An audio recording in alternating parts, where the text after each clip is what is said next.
share share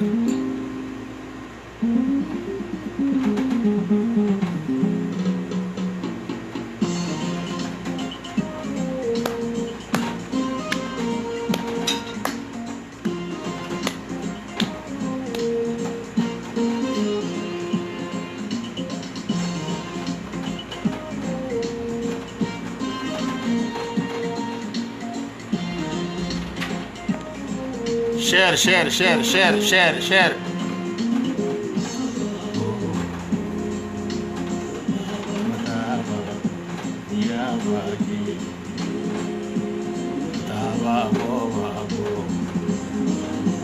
Ida gema taka kata mame dagema bagana ga doite mali malisa gannale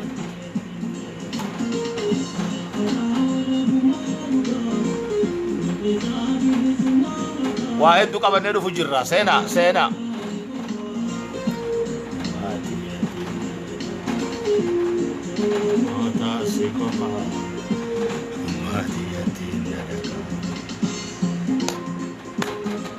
داغيما لا كوسا توكو كاميو داغيمو جرات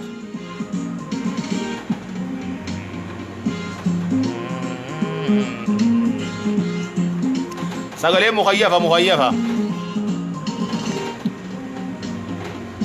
ما في ميدا جرا توكو توري دام فونغول جيتي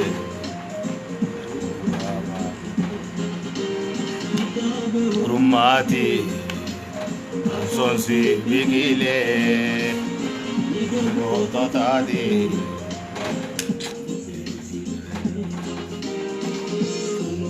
moda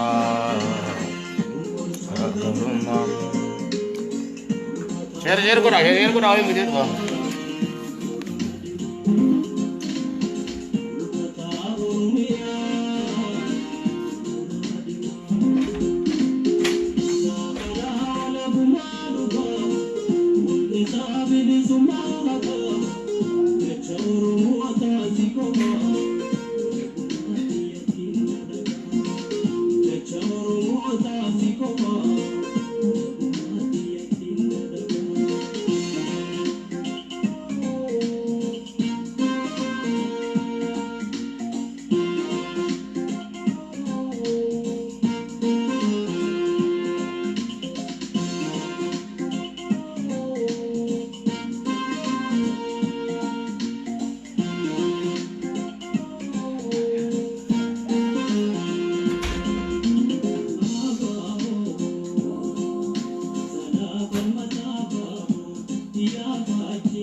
Sen share god share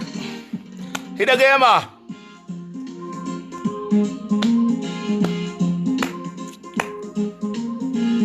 share faca si oromoo guutuu biraan gahe meju qabsowotaa leebili summa duree murtii guutaa laba koo laba hangamne daddiba hangamne daddama yo jalatti irraa nundi labummaa teenyaaf si qofaan nu abdi labummaa teenyaaf si qofaan nu abdi Sakara wala bumaduga Zisabili sumata Oromoo taasifama Mati oromoo taasi qofa ummatiyyatti nadaka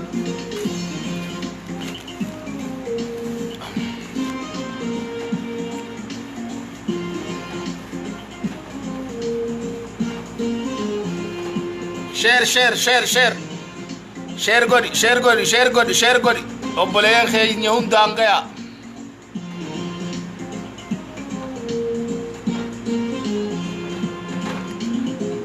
abao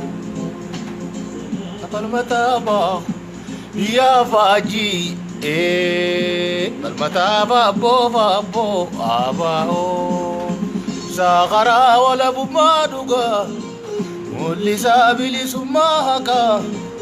allacha oromoo taasi qofa isumatiyyatti nadaka almuraa wala bumaduga mulisa bilisumaka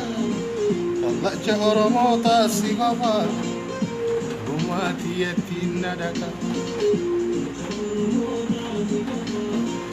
isumatiyyatti nadaka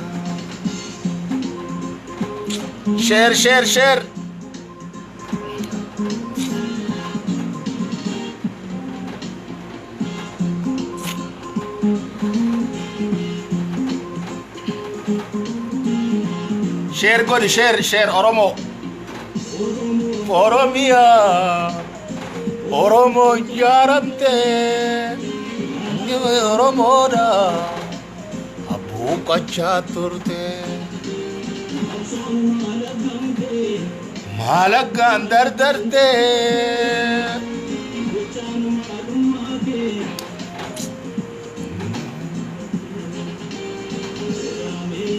qabsoo ilmaan oromoota karaa kee qofaatu galaaf nu dhiyaata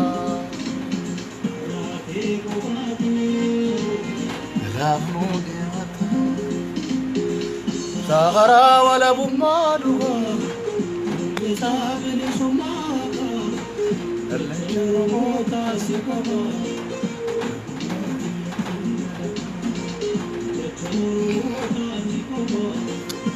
ummatiyyatti nadaka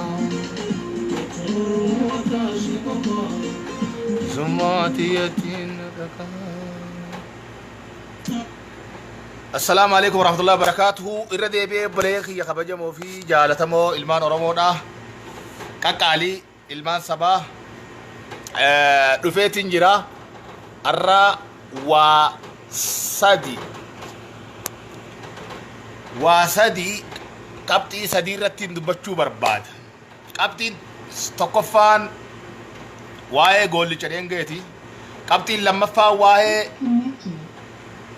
jireenya obboleeyyan keenya ilmaan Oromoo nu warra Saudi Arabiyaa keessa jiru, haala keessa jirru, haala nu mudataa jiru, akka nuti itti jirru, akka gartee keessa jirru, ummanni keenya mudataa jiru. Haalli sadaffaan waa'ee adeemsa gantoota warreen PP jala oriyu maqaa qabsaa'ota Oromoo halee dhawachaa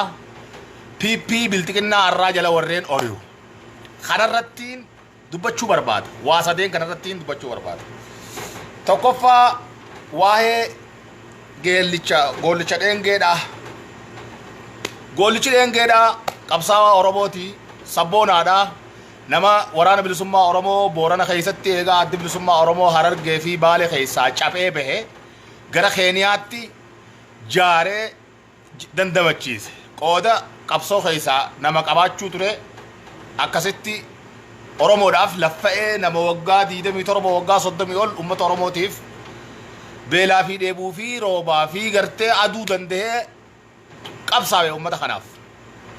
Arra geessee yeroon isaa geessee qabsoo keessaa gale. Galinsa isaa kana keessatti dur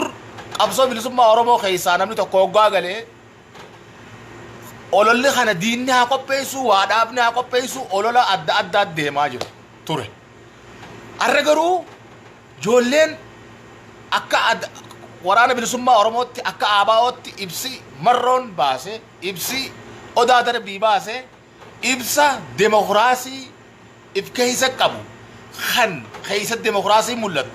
keessa kabajaa mul'atu keessa wal qusannaa mul'atu mootummaa biltiqinnaa tajan tanarra ijoollee hurruma jirtu qabsaa'ota kanaatu irra mootummaadha jechuudha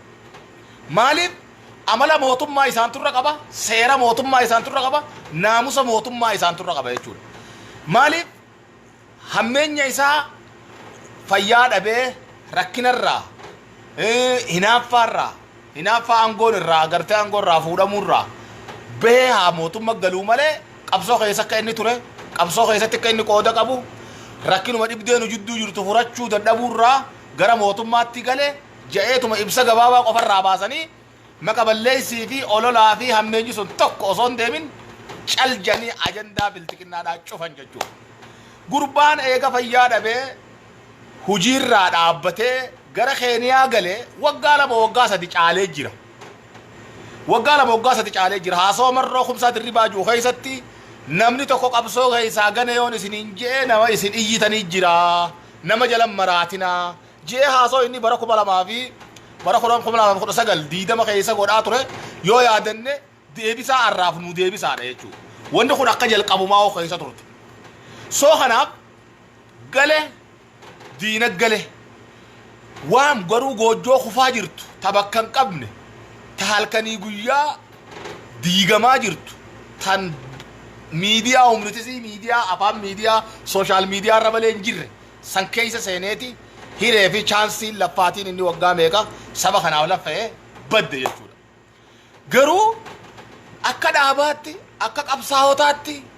ilaalcha hamaa fi maqaballeessii takka osoo irratti noofin qoodaa fi laffaatii qabsoo sabaa keessatti inni qabu kaayanii akkasitti arrabmoo rakkina dhufeerraa ka'uudhaan obsuu dadhabee osoo manguddoon Oromoo furuu dandeessu gale yaanis sararanii bira dabran jechuudha. Kun maaliif bilchina siyaasaa wal qusannaa wal kabajaa gara bal'ina akka ijoolleen tun qabduutu asirraa namaa galaa jechuudha. Kanaaf mootummaa jechuun mootummaan irra jiruu fi ijoollee tana wal cinaa qabdee yoo laalte yeroo waraana yeroo isaan booji'an ijoolleen uruma jirtuni waraana mootummaa kana yeroo boojite ilma Oromooti ati ni lakkaawwachiifti eeysaa dhufte eenyu gostami hundeen tee maalirraa dhufte jaanii gaafatanii qoratanii yoo dhawame wallaananii yootiin fayyaa qabaate hubannoo sammuu kennanii fi gaggeessan yoo isaanitti dabalamuu ta'es fid dabalan jechuudha.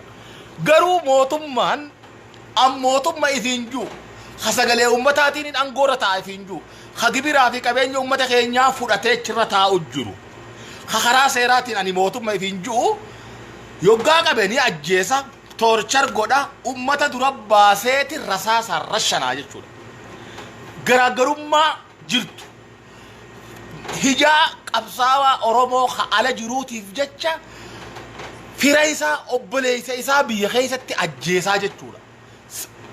Maaliif naaraatiivii yookaan illiitiin mootummaan biltiqinnaa kun hordofu yaada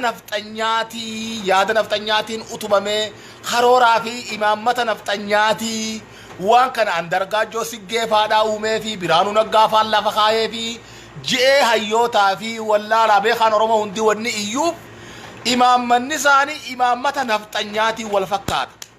Obboleessi isaa sababa obboleessaatiif obboleessa ajjeesuu sababa abbaatiif ilma ajjeesuu sababa ilmaatiif abbaa fi haadha hidhuu abbaa Shamshuddiin Xaafaa hidhuu obboleessa yaa Bashiir fa'aa ajjeesuu fira lataa walolataa qananii fa'aa ajjeesanii darbuu bishaanitti. Maaliif kunuutti adeemsa shiftaa hasirna nafxanyaa lafa qabatu jiru lafa dhaabu jiraniiti jechuudha. Diinni wanni itti halkanii guyyaa mootummaan kun ilaalchisaa karoorrisaa tilmaamsisaa kan habashaatitti jennu dhaaba gaara keessa jiru kan isaan shoror keessaa janii maqaa balleessan sanii fi isaan dachiidhaa fi samiidha jechuudha.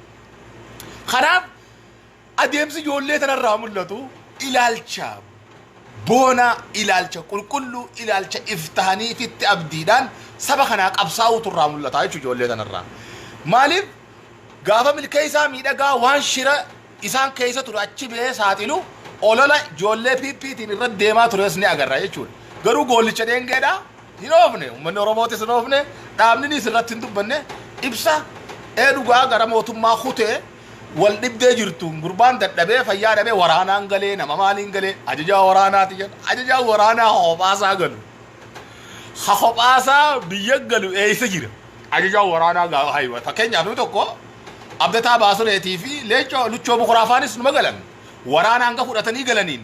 ميديان كاميران وانوندان دياتنيتي أكسي قجيسان ملتي جت وراني يادا ورانا رافودني eeysa turtan eeysa irraa dhuftan akkam keessa turtan janii suuraa waraanaati wajjin gaafa wayyaan galan gaafa jijjiiramaa mul'atanii galan garuu goolichi dheengee mataa isaa qofaan gale injiru keeniyaa jira fayyaa dhabee adeemsa isaas tartiiba isaa arkanii wal didanii taphaala godhan osoon tuqin kabajaa godhanii fi osoon ajjeesin osoon hidhin osoon miidhin taa'ee kunuunfamee nagaan keeniyaa gaggeeffamee keeniyaa irraa akkam goonaa akkam taanaa joolleen tun guyyaarraa qaama keenyarraa isitti nama galu malee poolisii oromiyaa tadha itti harka kennattu malee haqa qabanii fi dabalan malee hameeshaarraa hiikkatan malee ka isaan jalaa gara galu malee waboo keessaa namni mootummaa galu waan hin jirreef ajandaa waan dhabaniif barbaadanii iyyafatanii bofa summii fixate kan abdii muratee keeniyaa taa'u jiru wal guurratanii dhaqanii fuudhanii ajandaa godhuu barbaadan hin taaneef garuu hin milkooyneef ajajaa waraanaa ajajaa shaneedha okay ajajaa waraanaa ka waraanni duuban jirre kanama fudhatee hin galin qabataasaa qofaan qulfii qofa qulfii gartee wanni irratti qofoorra qulfii rarraafatee wanni galchan jechuudha finfinnee galchan jechuudha adaamatti haya maaliin galeegaa ajajaa waraanaa ta'e waraanaan gala waraanaa duuba jira waraana fudhatee gala qunnamtii waraana qunnamsiisee achitti waraanni qawwee ol qabee harka qabee mootummaa galuudha qabee akka waboon nu garsiiftu akka TPLF waraana guddaa kuma meeqan lakkaa'amu san hiriira galchitee ooftuu san goolicha qofa dhaqanii kadhatanii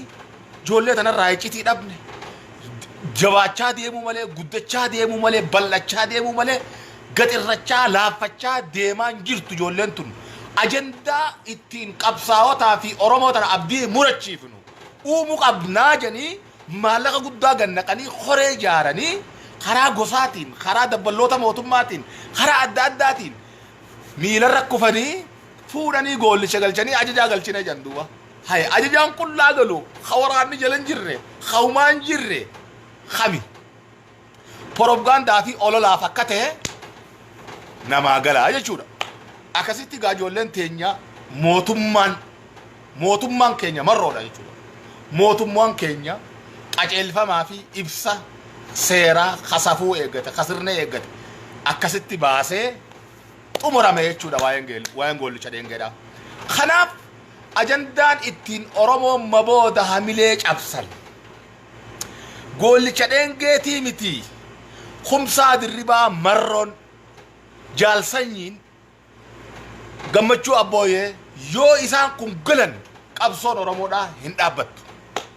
kana jala sararanii beekuu qaban nin galiniif malee qabsoo oromoodhaa hooggani tokko ganee deemuudhaa miti kan dhabamsiisu hooggani tokko harka kennuu miti mootummatti ka qabsoo oromoodhaa awwaalu ka qabsoo oromoodhaa laamsheessu hooggani tokko harka kennatee mootummaa galuu miti yookaan nyaapha galuu miti ka qabsoo oromoodhaa awwaalu ka qabsoo oromoo laamsheessu marroon ka'ee arraan tana yoo gaara mootummaa kana gale qabsoon oromoodhaan dhaabbattu hin laaffattu if duuban deebitu maaliif qabsoo oromoo ka jiraachisu roorroodha miidhaadha cunqursaadha dhiibbaa roorroo biyya abbaa isaarratti oromoo irra gaggeeffamtuutu akka sabni kun ka'ee beekan fedhe caljee taa'us qabsaa'an fedhe qabsoo keessaa luqqa'ee galus akka sabni kun ka'ee qabsaa'u hagodhu roorroo fi miidhaa saba kanarratti hanga dhaabbannetti qabsoon oromoodhaan dhaabbattu itti fufti jechuudha maaliif roorroo qabsoo si goosise miidhaatu qabsoo si goosise miidhaa si gurmeessa qabsoo wani si goosisu miidhaa fi roorroo diinaati jechuudha hanga roorroo fi miidhaan diinaa jirtutti qabsoon saba oromoodhaa hoogganaan fedhe galee mucaa kanaa miti jechuudha goolichaa miti marroo yoo gale maaliif goolichi akka inni itti gale waa umaynaa faangootii fi waa'ee gartee liidara hoogganaati yeroo har'aa keessatti namni kumsaa dirribaa eega Joohar Mahammad urjiin Oromoo qabsoo karaa nagayaatiin beekamu sun biyya galee mootummaa kanaan hidhame as namni alatti hafe jechoota jajjabaa hamilee mooraa qabsoo tabaatti horan jechoota jajjabaa darbatu khadiina hamilee cabsu khayaada diinaa busheessu jabaan Oromoon qabdu